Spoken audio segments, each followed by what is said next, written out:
Welcome back. Today we're going to review another gin for our gin review series, and that is going to be the Illusionist. Now, this gin is actually really interesting. I went on their website and checked it out, which I will include a link to their website in the description. The history of this is really quick, is two individuals named Tim and Max got together and they decided they wanted to create a gin unlike any other gin that was on the market. And they wanted something that was going to basically captivate. And what they ended up doing was they created a gin that shifted colors. It goes from an indigo to a really nice pink. Pretty sure this uses the same kind of thing that Empress uses, which is the butterfly pea blossom. But the thing is, on the website, they claim to be the first ones to market to do it. And I double checked the dates. Tim and Max were able to get the Illusionist out in 2015. Empress didn't come out to the market until 2016. So far, it checks out. And I gotta tell you, this is a really cool bottle.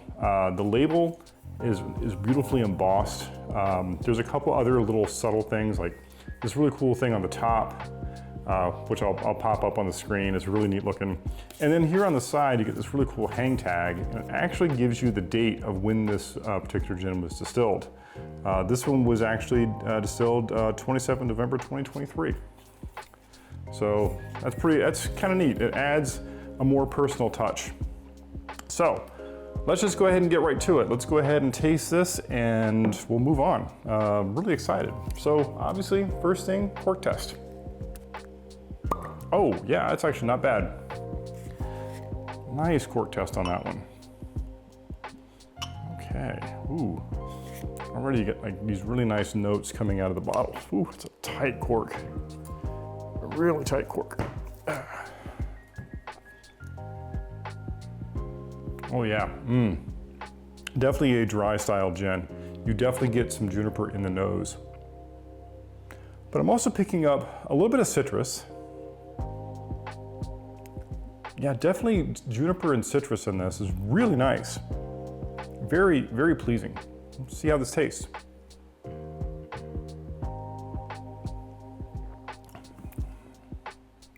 Okay, yeah, that is smooth. That is really smooth.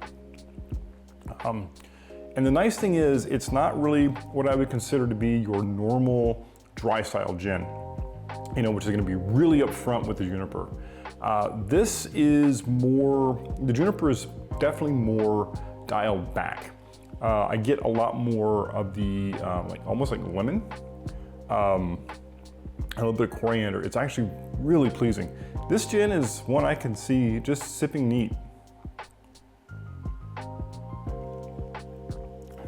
Yeah, that is really good. Good job, Illusionist. Good job, guys. This is really good. I like this. So now, let's go ahead and see how this does in a gin and tonic, and let's see how this beautiful gin changes colors. So our rock is tempered, and it looks not bad. The top's a little, we'll just go ahead and go with it. Top's a little rough, but that's okay. By the time we get everything added, it'll smooth out nicely. All right, so let's do our normal 2-to-1. Sorry, getting used to my new bar mat here. All right. So we'll do 1.5 ounces of gin. And see, it's got that really nice indigo color.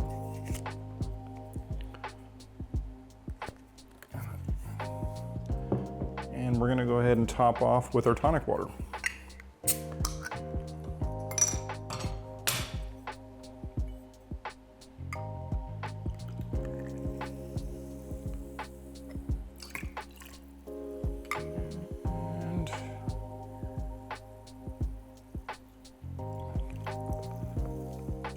Okay.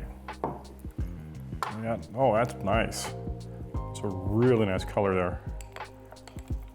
Really nice, like light purple. I just wish I had some lavender to stick in here. It looks really nice. Let's go ahead and garnish this with a little bit of lime.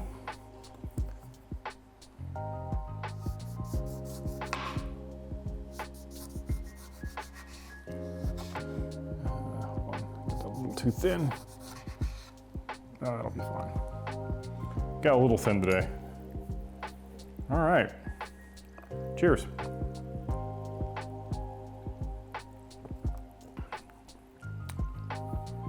Well, unsurprisingly, that makes a fantastic gin and tonic. I mean, it's right there with everything you'd want. It's really refreshing. It's more citrus forward. You get some of the botanicals do come out. The juniper is there, but it's really, like I said, toned down. It really balances nicely with tonic water.